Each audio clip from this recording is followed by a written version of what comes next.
Hello and welcome to the Motorcycle Report. My name is Ryan, and if you're like me, you want to know all there is to know about the past, present, and future of the motorcycle world. For today's report, I'd like to talk about Pierlucio Tinazzi. When I was growing up, I had a few heroes that really stood out for me. I think probably the biggest hero I had in the motorcycles was my granddad Ralph. He took me on a motorcycle ride when I was about 6 years old or younger. I can't remember exactly.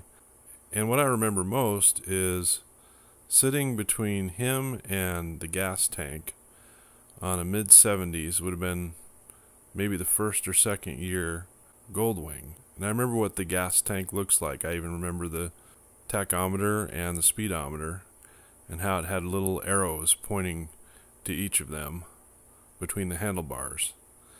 And it had a black fairing, and it had a black gas tank, had the gold lettering on the side of the gas tank. And I just remember this view of heading down the highway back to his farmhouse, and how big this thing was. Huge engine, huge motorcycle. I mean, I was a little boy. But what I remember most about that time is his enthusiasm towards motorcycles. And he was one of the main reasons why I got a motorcycle as a little kid. I got a 1984 Honda XR80, and I love that thing. Just went all over the country on it. But my grandfather, I was talking about him being a hero of mine. And the thing that stands out most to me is that pretty much this guy seemed like he could do anything, and he could work harder than any man I've ever known in my life, and I'm sure there's lots of boys out there that could say that about their grandfather, but this is definitely true about mine. And he would go to work in the morning at a mill, work all day, work his butt off, and then in the afternoon he'd go to farming, driving a combine and doing those types of farming activities.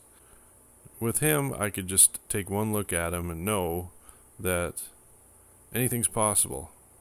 Because of his hard work, he basically paved the way for anything I wanted to do.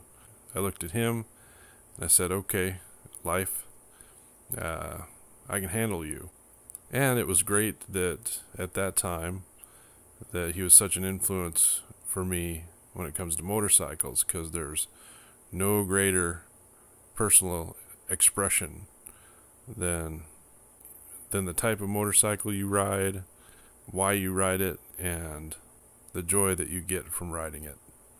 Like I said, I have lots of other heroes, but when it comes to motorcycles and life in general, there wasn't any of them better than my granddad Ralph.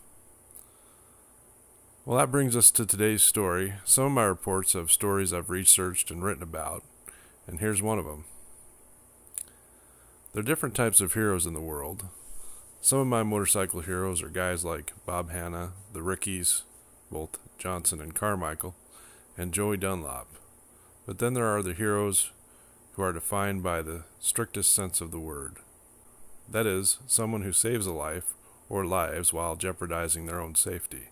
They possess a need to help, no matter the cost of their own well-being. Pierlucio Tinazzi is one of these heroes. He and his BMW K75 will forever be remembered for what happened at the Mont Blanc Tunnel on March 24, 1999. The tunnel, located in the Western Alps of Europe, runs for 7 miles and connects Italy to France. At the time, once you were inside the tunnel, there was no way to escape it until you came out the other side, as the cars were lined up for miles. Tinazzi was a security officer at the tunnel. He would help keep the traffic moving while assisting drivers with things like contacting tow trucks for general car trouble. He was on a break when the radio call came in that a fire had broken loose in the tunnel. He grabbed his breathing equipment and jumped back on his BMW K75 and took off into the heat and smoke. He happened to find several people trying to escape the fire. The biggest problem, however, was that the ventilation system was pushing the black smoke down the length of the tunnel faster than the people could outrun it. A brief word about BMW K75. It has a dual overhead camshaft inline 3, 740 cubic centimeter or 45 cubic inch engine. It has 75 horsepower and a top speed of 131 miles an hour. It was produced from 1985 to 1995 and was BMW's least expensive motorcycle at the time it was introduced. It's water-cooled and weighs in at about 536 pounds wet. Inside the tunnel, inside the smoke and the heat, people were dying. But one by one, Tinazzi grabbed up those who were conscious enough to ride with him on the rear seat of his BMW. He turned and went back through the tunnel, most likely pushing the top speeds of the motorcycle as he did, as fast as it would go with the smoke and heat all around, delivering one civilian after another. One marvels when trying to contemplate the ability of both Tinazzi and his BMW to cope with such conditions. To go back into the tunnel containing about 40 vehicles burning at temperatures up to 1,000 degrees again and again was amazing, with carbon monoxide and cyanide smoke all around. It's said that he was responsible for saving the lives of 10 people that day. On his last trip inside the tunnel, he found a French truck driver unconscious at the wheel of his truck. Unwilling to leave the man to die, Pierlucio Tinazzi pulled him from the cab and wrestled his large body into a nearby room protected by a fire door. Doing the math makes it a sad and tragic situation for him. The fire doors were rated to last for 2 hours. The fire lasted for 56 hours. Investigators discovered that the fire had been caused by a Belgian transport truck carrying flour and margarine. 38 people, including Tinazzi, died. In the aftermath, Tinazzi's BMW was found outside the fire doors, melted into the pavement. Pierlucio Tinazzi posthumously received the Medaglia d'Oro al Valor Civil, the highest civilian honor of Italy. Since then, safety measures have been taken to help with safety inside the Mont Blanc tunnel. But on that day in 1999, it was God who sent Pierlucio Tinazzi and his BMW K75 to help those that could not help themselves. You know, we think about the tools that we use to help people. What do we have? We have fire trucks. We have lots of different things. You know, just different types of man-made equipment to help in certain situations. But I doubt that there would have been any other man-made equipment better suited for that moment than Pierlucio Tinazzi's motorcycle. A car couldn't have made it through.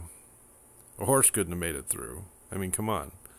There's no way. Just think of the carnage and how little space there was and what he had to do to get through the mangled wreckage and to find these people. I mean, there must have been people all over the place, dead or dying, and this man had the courage to keep going, keep going.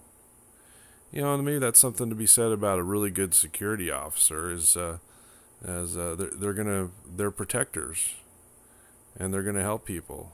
It sounds like Tinazzi was really cut from a different cloth there. He took it upon himself that he was gonna save lives, and I really enjoy stories like this, not because of the tragedy, but because it always helps to know about people who help, that there is help out there.